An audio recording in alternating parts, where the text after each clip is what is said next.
Bonjour Elisabeth. Bonjour, merci pour votre invitation. Alors dans le secteur culturel, il y a forcément des technologies qui impactent le quotidien de ces lieux de patrimoine, lieux culturels. Quelles sont selon vous les tendances actuelles dans le secteur? Bien évidemment, nous sommes impactés par, je vais le citer, l'intelligence artificielle.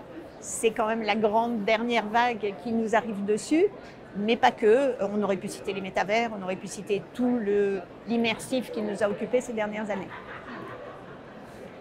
Comment ces technologies arrivent, et plus particulièrement peut-être l'intelligence générative, eh bien, sous une forme finalement de réticence, d'attentisme.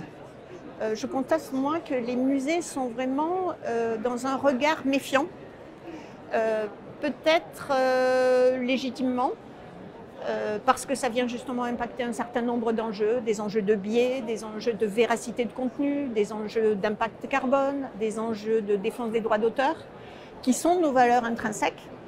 Et donc, plutôt que de se précipiter, les musées ne se sont jamais précipités dans la technologie, mais là, encore moins que d'habitude, je dirais. Maintenant, ça ne veut pas dire qu'il n'y a pas déjà des choses qui ont été réalisées. Alors, les grands secteurs de l'IA générative, où est-ce qu'on les retrouve? Eh bien, on les retrouve bien évidemment au sein des outils qu'on utilise déjà. On va les voir arriver de plus en plus dans nos CRM, dans nos billetteries, dans l'augmentation de nos contenus. Derrière, voilà. l'usage interne finalement. Exactement. Dans la génération de contenu, alors ça concerne les réseaux sociaux, mais également l'amélioration ou l'augmentation de nos newsletters, par exemple, ou encore dans l'amélioration de la recherche au sein de nos collections en ligne, qui est un sujet qui est vraiment prégnant. Est-ce que vous avez des exemples concrets, par exemple, d'initiatives qui ont été faites ces derniers temps? Alors, oui, il y a quelques exemples.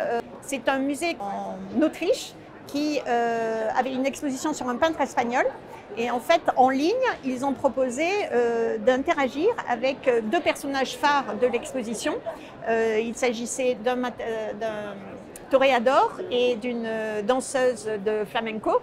Et on pouvait les interroger en fait sur le contenu de l'exposition, pourquoi le peintre avait décidé justement de les choisir comme objet pictural. Donc c'est beaucoup conversationnel finalement. Un avatar avec qui je discute ou un personnage d'une peinture. Alors ça c'est un axe. L'autre axe, c'est comment je recherche dans les collections.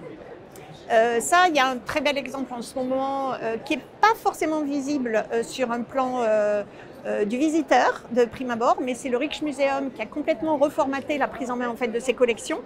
Et il y a beaucoup d'IA derrière, dont l'IA générative entre autres, mais c'est comment on peut, avec ses propres mots, on parle de folksonomie, eh bien, chercher des choses au sein des collections. Et là, vous touchez à un autre sujet qui est très lié à l'IA, c'est la data.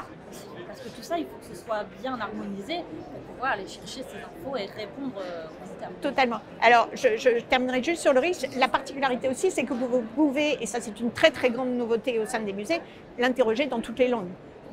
Et ça, c'est nouveau. Et ça, jusqu'à maintenant, on avait l'anglais au mieux, on va dire l'anglais international, mais vous ne pouviez pas interroger, par exemple, le Louvre en arabe ou ainsi de suite. Et ça va apparaître grâce au Large Language Model dont on parle.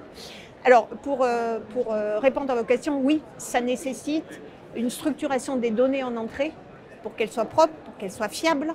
Et ça, c'est un des facteurs majeurs, et ça va être un très très gros travail qui est déjà enclenché dans de nombreux musées, mais je pense qu'on n'en a pas pris justement la dimension et ce que pouvait apporter l'intelligence artificielle. Alors, d'ailleurs, pas forcément générative sur ce sujet-là, ça peut être du deep learning classique, mais comment on va repenser en fait nos données pour qu'elles soient actionnables, justement, à la fois pour peut-être aussi faire de meilleures projections en termes de fréquentation, de meilleures projections en termes de gestion de nos billetteries, de meilleures projections en termes de circulation, par exemple, dans un musée. Donc là, bien évidemment, ça c'est des sujets sous-jacents moins visibles que l'expérience d'éditeur propre. Mais qui ont quand même un apport, on s'en rend peut-être pas compte, mais qui est fondamental. Il faut déjà prendre le temps de l'absorber, prendre le temps de la comprendre, prendre le temps d'avoir justement ce temps de distance et de réflexion.